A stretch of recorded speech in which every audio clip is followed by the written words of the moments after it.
আসসালামু আলাইকুম এভরিওয়ান, আশা করি সবাই ভালো আছেন। আল্লাহর রহমতে আমিও ভালো আছি। আজকে আমি আপনাদের সাথে শেয়ার করব আমাদের অঞ্চলের বন্যার পরিস্থিতি কেমন। চলুন দেখে আসি। এই যে দেখুন, বন্যাতে পানি থই থই করছে। এটি হচ্ছে কুড়িগ্রাম জেলার উলিপুর থানার চর অঞ্চল। আমরা যাচ্ছি সবাই মিলে আমার নানি বাড়ি এলাকায় দইখাওয়ার চরে। এই যে দেখুন, পুরা চরগুলো সব কিন্তু ডুবে গেছে। আজকে আমাদের সাথে থাকুন, আমরা কিভাবে এই চর জার্নি করলাম এবং কিভাবে আনন্দ করলাম আপনাদের সাথে শেয়ার করি। আর কোন কোন চর কেমন পানিতে ডুবে গেছে আপনাদেরকে দেখাবো। ভিডিওটি দেখতে থাকুন। এই যে দেখুন, এগুলো কিন্তু কাশবন, আরও আছে, দেখতে থাকুন, আমাদের সাথেই থাকুন। এই যে কলা গাছ ভেসে যাচ্ছে, অনেক কিছু কিন্তু পানিতে ডুবে ডুবে নদীতে ভেসে যায়। এটি হচ্ছে ব্রহ্মপুত্র নদী। ব্রহ্মপুত্র নদীর মেন মোহনাই হচ্ছে এই অঞ্চলে। একদমই উজানের ঢল এইখান দিয়েই নামে। তাই আজ কয়েকদিন থেকে পানির পরিস্থিতি খুবই খারাপ। সম্পূর্ণ চরগুলো ধীরে ধীরে ডুবে যাচ্ছে। তাই ভাবলাম যে আমরা আজকে সবাই মিলে যাই, দেখে আসি। একটা ইঞ্জিন চালিত নৌকায় চড়ে আমরা সবাই যাচ্ছি দেখতে। দেখুন, এই যে আমরা এই নৌকায় সবাই মিলে, আমরা আমাদের ফ্যামিলি সবাই মিলে আমরা যাচ্ছি। আমার নানি বাড়ি যাব। আর আমার নানি বাড়ি যাইতে কতগুলো চর পড়ে এবং কোন চর কেমন পানিতে ডুবে গেছে আর কতটুকু পানি হয়েছে আপনাদেরকে দেখাবো। ওই যে দূরে আরেকটা নৌকা আসতেছে।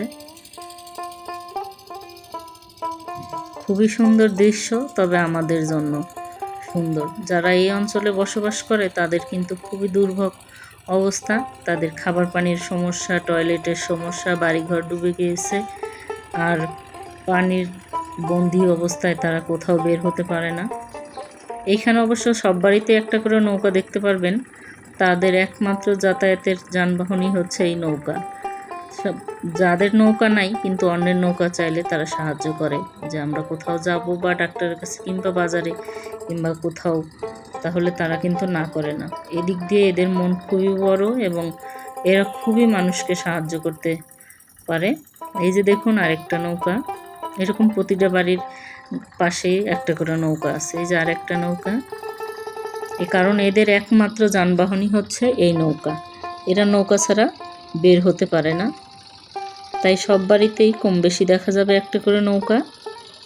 এই যে দেখুন, আর এইখানে কিন্তু নদীর মাঝখান দিয়ে নৌকা চলাচল করে না, প্রচুর স্রোত।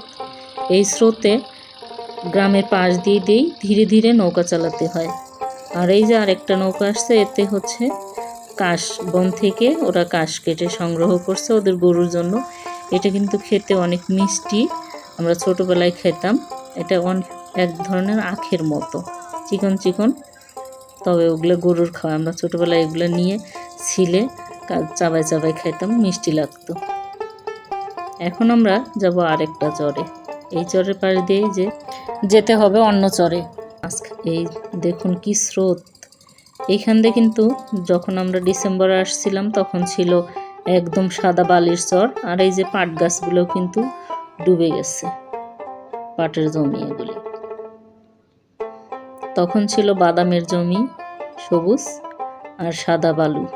এখন দেখেন পানিতে পুরা এলাকা একদম সাদা হয়ে গেছে, থই থই করছে। দূরের গ্রামগুলো শুধু সবুজ দেখা যাচ্ছে আর সব পানি।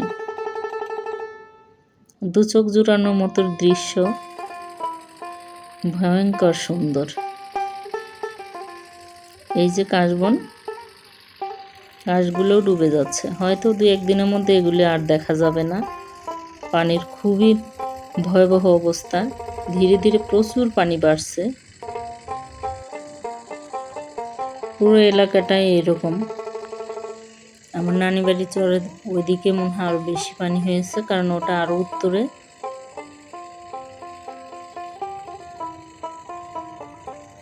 দেখুন কি সুন্দর দৃশ্য, মনে হচ্ছে যে সাগর।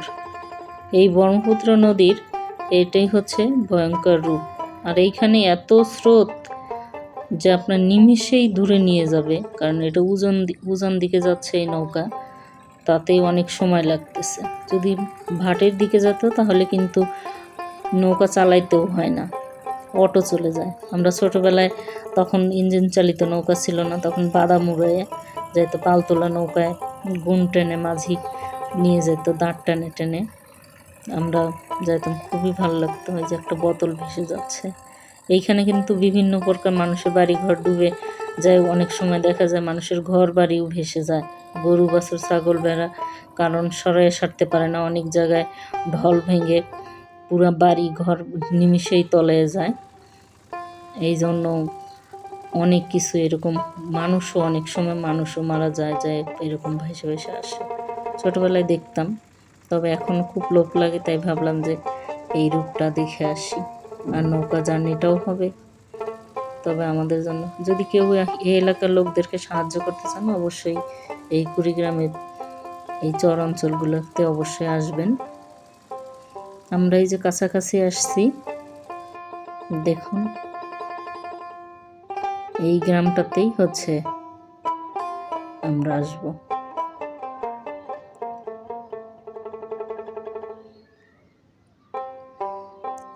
কাছাকাছি আসলে কত ভালো লাগে দেখতে। এই যে এই বাড়ির চারপাশ, এইখানে আবার আমার নানি বাড়ি এলাকায় আবার একটু উঁচু, এইখান থেকে মাটি কেটে ওরা প্রচুর উঁচু করে ফেলছে, কারণ পানিতে যাতে না বাড়িতে পানি উঠে, সেই জন্য এরা মাটি কেটে অনেক উঁচু করে ফেলছে। আপনারা কে কোথা থেকে আমার এই ভিডিওটি দেখছেন, অবশ্যই ভালো লাগলে শেয়ার করবেন এবং লাইক দিবেন। ইউটিউব থেকে দেখলে সাবস্ক্রাইব করবেন এবং পেজ থেকে দেখলে ফলো দিবেন। আমার সাথে থাকবেন, আপনাদের সহযোগিতায় আমি এগিয়ে যেতে চাই। আর আমার ভিডিওটি কেমন লাগলো অবশ্যই কমেন্ট করে জানাবেন। এই যে আমরা চলে এসেছি, এই যে দেখুন আরেকটা নৌকা যাচ্ছে, আমরা চলে এসেছি কাছাকাছি, এই যে বাড়ির ঘাটে, একদম বাড়ির সামনে। ধন্যবাদ সবাইকে আমার এই ভিডিওটি দেখার জন্য, সাথে থাকার জন্য। আমরা এই যে বাড়ির ঘাটের সামনে আসছি, আর ওই যে হাঁস বাড়ির আশেপাশের লোকজন এই যে গোসল করতে নামছে, ওটা হচ্ছে আরেকটা বাড়ি, নতুন উনি এসে বাড়ি করছে। ধন্যবাদ সবাইকে, থ্যাংকস ফর ওয়াচিং, আল্লাহ হাফেজ।